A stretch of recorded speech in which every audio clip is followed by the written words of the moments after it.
का आभार व्यक्त करता हूँ। मैं इस सम्मान का अकेले हकदार नहीं हूँ। इसमें मेरे मम्मी पापा, गांव के सभी गुरुजन जो परिजन हैं, सीनियर पर्सन है, वो सभी इसके जिम्मेदार हैं। ग्राम सभा के वो सभी व्यक्ति, शिक्षकगण, जिन्होंने हमको इस लायक बनाया कि हम यहाँ तक पहुँच पाए हैं।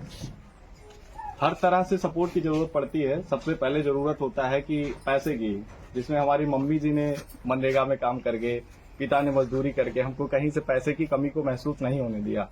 लेकिन साथ ही साथ मनोबल बढ़ाने के लिए अच्छे शिक्षक का होना बहुत जरूरी है। मैं पिपरा ब्रिजलाल से पढ़ा हूँ, जहाँ पे हमारे क्लास टीचर रहे हैं राजकुमार गुरुजी, रामचंद्र गुरुजी, जिन्होंने समय समय पर मुझे बहुत ही मोटिवेट किया है। मेरी दिशा कुछ और ही थी। मुझे इस बात की जानकारी नहीं थी कि साइंटिस्ट क्या होते हैं, या ऐसा सोचना ही मतलब ये बहुत भारी विषय है। जितना सोचने में आपको कठिन लगता होगा, उससे ज्यादा मेरे लिए था जब मैं एज ए विद्यार्थी था। लेकिन उस समय की शिक्षा दिशा को बदलने के लिए जो हमारे क्लास टीचर हैं, उन लोगों ने बहुत अहम भूमिका निभाई है। और पैसे की कमी को कभी पिताजी ने हमारे महसूस नहीं करने दिया। आज उनकी उम्र बहुत ज्यादा है, लेकिन वो फिर भी हमारे लिए आज यहाँ से दूर विदेश में जाकर के वो काम कर रहे हैं।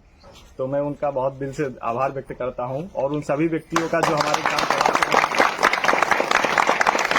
और उन सभी व्यक्तियों का, हमारे मित्रगण का, जो हमारे ग्राम सभा और आसपास क्षेत्र के हैं, जिन्होंने जरूरत पड़ने पर हमें कभी भी पैसे की कमी को महसूस नहीं होने दिया।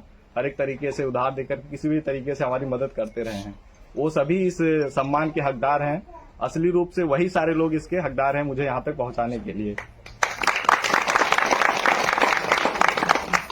सिर्फ पढ़ाई करने से सफलता नहीं मिलती है, उसके साथ में परिवार का सहयोग बहुत जरूरी है, जो कभी भी आपको पीछे हटने से रोकते हैं, आपके साथ खड़े रहते हैं। बहुत बार मन करता है कि अब पढ़ाई बहुत कर चुके, नौकरी नहीं मिल रही, सफलता नहीं मिल रही है, अब छोड़ दें, कुछ और कर लें। लेकिन उस समय परिवार जब आपके साथ खड़ा होता है तो आप पीछे हटने से रोकते हैं खुद को। आप ये महसूस करते हैं कि हमारे साथ परिवार खड़ा है, अभी हम कुछ और समय तक मेहनत कर सकते हैं। तो इसलिए हमारी पढ़ाई यहाँ से लगातार चलती रही। और जब मैं यहाँ से घर से बाहर निकल के गया था, 2012 में मैं यहाँ से निकला और पॉलिटेक्निक करने गया था। गाजियाबाद से मैंने गवर्नमेंट पॉलिटेक्निक, गाजियाबाद से मैंने पॉलिटेक्निक किया। तो उस समय मैं हाई स्कूल में था। यहाँ से जाने के बाद में मैं बहुत छोटा था, इतनी समझ नहीं थी शहर में कैसे रहना है, पैसों की क्या कमी है, कैसे महसूस करना है। लेकिन घर से जाने के बाद में अचानक से जिम्मेदारी बढ़ जाती है। एक एक रुपए को हम कैलकुलेट करना सीख जाते हैं, रुपए कैसे खर्च करने हैं, घर में कैसे पैसे आ रहे हैं। ये सब हमारे लिए बहुत महत्वपूर्ण हो जाता है। हम उतने समझदार नहीं होते, लेकिन समझदार जबरदस्ती बनना पड़ता है, दिखाना पड़ता है कि अब हमारी रिस्पॉन्सिबिलिटी बढ़ रही है, घर वालों को निराश नहीं करना है। तो इस तरीके से वहां से जर्नी शुरू होती है।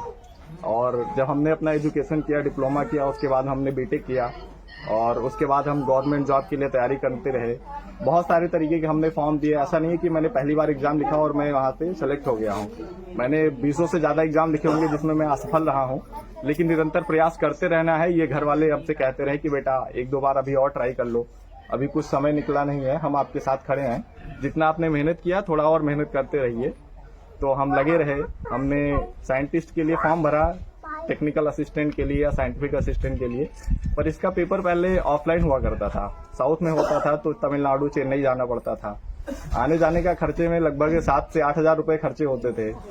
तो इस डर की वजह से मैं वहां पे पेपर देने नहीं गया। मैंने 3 बार फॉर्म भरा, 2 बार पेपर ऑफलाइन था, तो मैं कभी पेपर देने नहीं गया, क्योंकि पेपर वहां होता था। 7 हजार रुपए खर्च थे, तो रुपए खर्च करने की वजह से मैं वहां पे जाता नहीं था। लेकिन इस बार ऐसा हुआ कि पेपर ऑनलाइन हुआ और लखनऊ में पेपर देना था, तो मैंने पहली बार सिर्फ एक का एग्जाम लिखा और पहली बार में ही मैं वहां पे सफल रहा।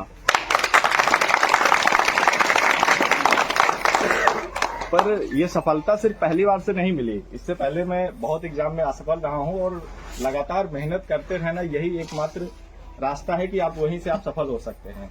असफल होते रहिए लगातार, लेकिन बस आप अपनी हिम्मत मत हारिए, तो आप निश्चित रूप से सफल होंगे। और मैं इसी के साथ कहना चाहूंगा, जो भी परिजन है, गुरुजन है, बड़े लोग हैं, कि सबसे पहले आपका बच्चा कोई सपना देखे तो आपको एक